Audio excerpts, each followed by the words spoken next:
pessoas, eu sou a professora Annelise e no vídeo de hoje eu vou falar sobre as mulheres na Semana de Arte Moderna de 1922. Bora pra aula?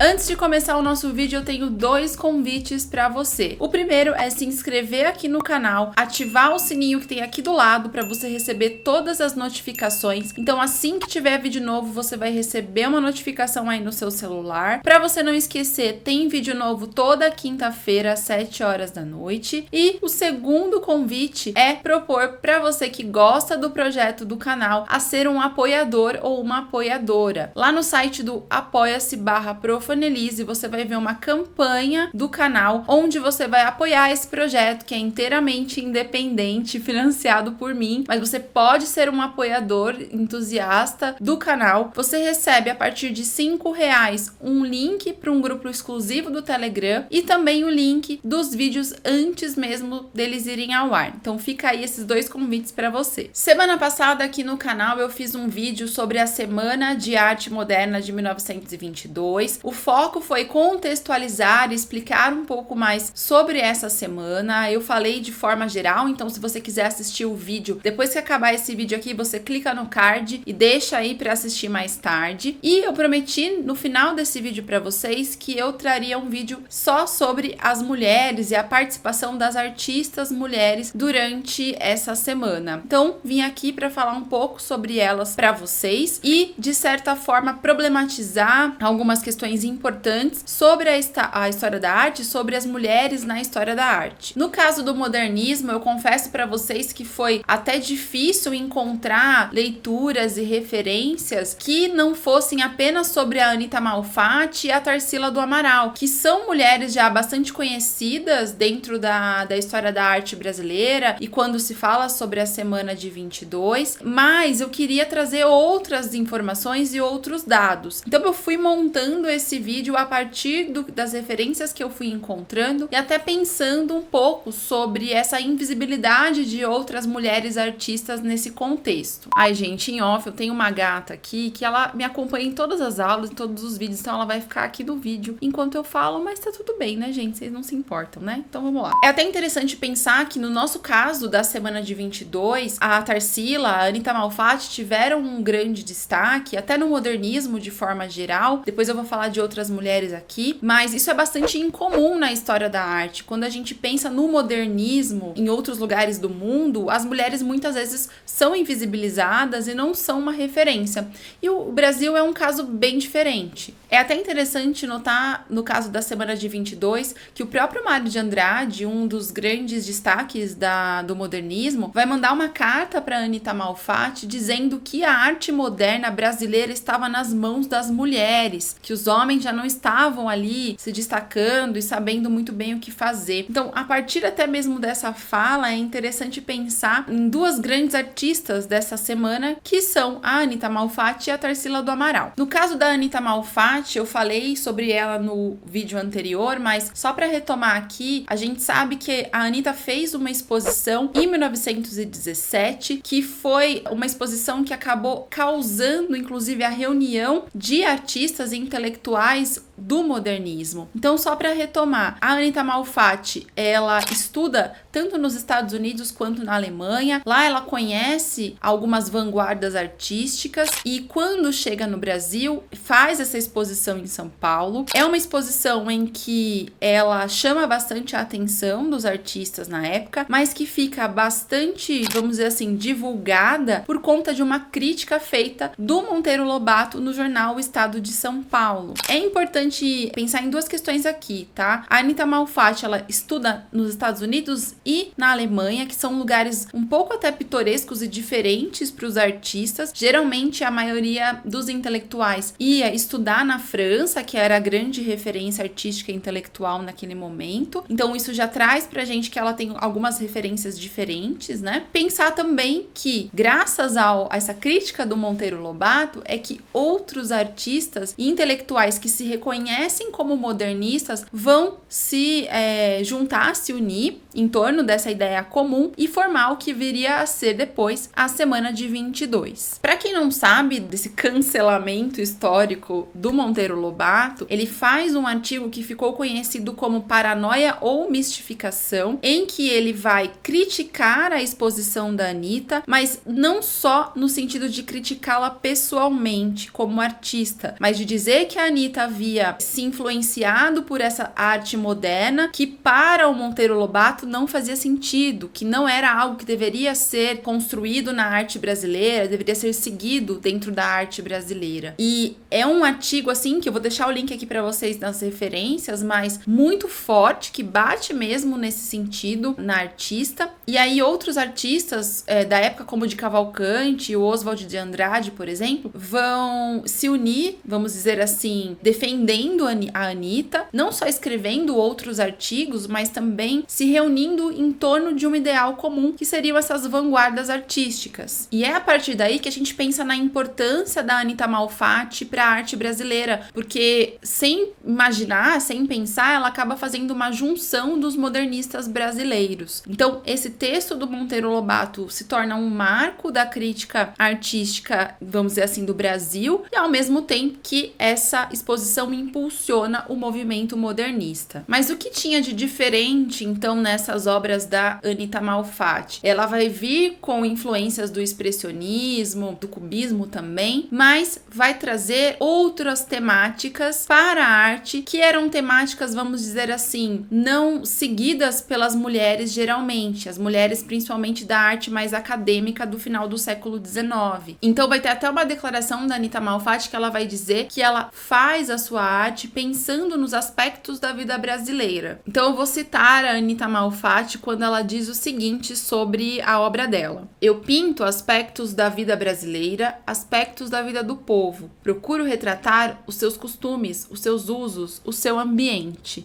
Procuro transportá-los vivos para minhas telas. Interpretar a alma popular. Faço arte popular brasileira. Procurei todas as técnicas e voltei para a simplicidade diretamente. Não sou mais moderna nem antiga, mas escrevo e pinto o que me encanta. Então eu quis trazer esse trecho aqui para vocês perceberem a diferença do pensamento mais conservador, acadêmico, e principalmente quando a gente imagina ou se imaginava o que uma mulher deveria trazer de temática nas suas obras. Outra artista de destaque no mesmo contexto é a Tarsila do Amaral. A gente costuma conhecer a Anitta Malfatti e a Tarsila quando pensa em mulheres na história da arte, e não é à toa. A Tarsila do Amaral tem uma trajetória artística muito relevante, mas é um pouco diferente da Anitta Malfatti. A Tarsila vem de uma família que tinha posses, inclusive o tio dela vai meio que patrocinar os seus estudos artísticos, e a Tarsila e a Anitta se conhecem por estudarem em Paris no mesmo contexto, no início da década de 20. Aliás, muitos estudiosos vão dizer que artistas, intelectuais, musicistas estavam na Paris da década de 20. Paris, a França, era uma grande referência, então não é à toa que esses artistas acabavam se conhecendo também. As obras da Tarsila do Amaral vão ter características que se aproximam mais do cubismo, por exemplo, que foi uma técnica que ela conhece lá em Paris e que se aprofunda nesse momento. Tanto é que nessa época ela vai pintar a obra A Negra e depois o seu autorretrato. Eu vou colocar aqui para vocês as duas obras na tela, inclusive pra gente até fazer uma comparação entre as duas, mas é legal saber que nesse contexto a Tarsila estava realmente abraçando a ideia de ser uma modernista e fazer parte dessa vanguarda. Apesar de eu estar falando aqui dessas duas artistas, só a Anitta Malfatti estava de fato na Semana de 22. Tarsila estava em Paris enquanto a semana acontecia, mas as duas se tornam grandes referências do modernismo, não só por aquele contexto da década de 20, como da década de 30 também. Então eu tô falando um pouco delas aqui, mas é importante que vocês saibam esses contextos. A mesma coisa é com a próxima artista que eu vou falar aqui, a Patrícia Galvão, ou a Pagu. Ela ainda era muito nova quando a Semana de 22 aconteceu, mas ao longo dos anos ela se aproxima dos modernistas e se torna também uma referência de artista mulher modernista. A Patrícia Galvão, a Pagu, já vinha com com uma questão um pouco diferente. Ela foi mais romancista, poetisa, fazia caricaturas, então ela era uma artista mais voltada para a área das letras. Mas é bem interessante pensar que durante a década de 30 ela se torna um destaque, não só pelas suas obras, como também pela sua militância no Partido Comunista e por ter estado sempre ali próxima a esse grupo de modernistas. Além disso, a Pagou colaborou para várias revistas literárias e outros periódicos. Escreveu também um livro chamado Parque Industrial, de 1933, que se torna um destaque por falar da vida dos operários e da vida das mulheres operárias nesse momento. E dentro do contexto político, se torna uma grande opositora do governo Getúlio Vargas também. Eu vou fazer uma pausa aqui de falar sobre a trajetória dessas mulheres para falar um pouco sobre qual foi a representação dessas artistas ao longo da história da arte. Então vamos pensar aqui, no caso da Anitta, da Tarsila e da Pagou. Muitas vezes a gente vai falar sobre as mulheres na história da arte e em qualquer outra área a partir do ponto de vista de como elas foram invisibilizadas. Mas como eu disse no início do vídeo, esse não foi exatamente o caso dessas mulheres, né? Elas se mostram ali mulheres de destaque dentro da história da arte. Porém, como é a representação ou como foi a representação dessas mulheres? Muitas vezes ligado ao que seria o estereótipo de gênero. Então, do que é ser a mulher, do que é ser o feminino. No caso da Anitta Malfatti, por muitas vezes ela foi vista como a injustiçada. Então, ela sofre a crítica ferrenha do Monteiro Lobato, isso é real, mas ela não teria sido capaz de se defender sozinha, então ela precisa desses homens artistas para defendê-la, e aí esse grupo é unido, é reunido. No caso da Tarsila, ela sempre foi vista como a musa do modernismo, e aí a gente precisa pensar, como eu mostrei já aqui para vocês no seu autorretrato, ela é uma musa modernista, então você vê que o autorretrato dela é bastante diferente da representação da mulher negra que ela coloca na sua própria arte. É uma mulher culta, uma mulher chique, então o nome do autorretrato também vem com o nome em francês desse manto vermelho que ela tá usando, então uma mulher muito bem arrumada, fina, né, nesse sentido. Então uma mulher moderna, elegante, rica, um pouco diferente de como se faziam os autorretratos de outras artistas modernistas. Se a gente pegar um exemplo da Frida Kahlo, que fez um autorretrato num momento muito frágil, onde ela tinha sofrido um acidente, nesse autorretrato parece inclusive que ela tá chorando e machucada mesmo, de verdade, né? Então tem uma visão dela ser a musa. Então a gente vê em alguns estudos, inclusive o próprio Oswald de Andrade pedindo para que ela fosse a salões, a lojas de moda, para que ela estivesse nesse lugar, né, de mulher moderna, chique, bem arrumada. Enquanto que a Pagou, de início, quando era muito jovem, também é vista como musa, mas ao longo do tempo, conforme ela vai se aprofundando na questão política, dentro da militância dela também, ela foi presa várias vezes, né, durante a sua vida. Ela é vista como desajustada, descabelada, ela fumava, né, então usava roupas muitas vezes que teoricamente são masculinas, então camisas, ternos. Então isso mostra que ela também atendia a uma expectativa diferente do que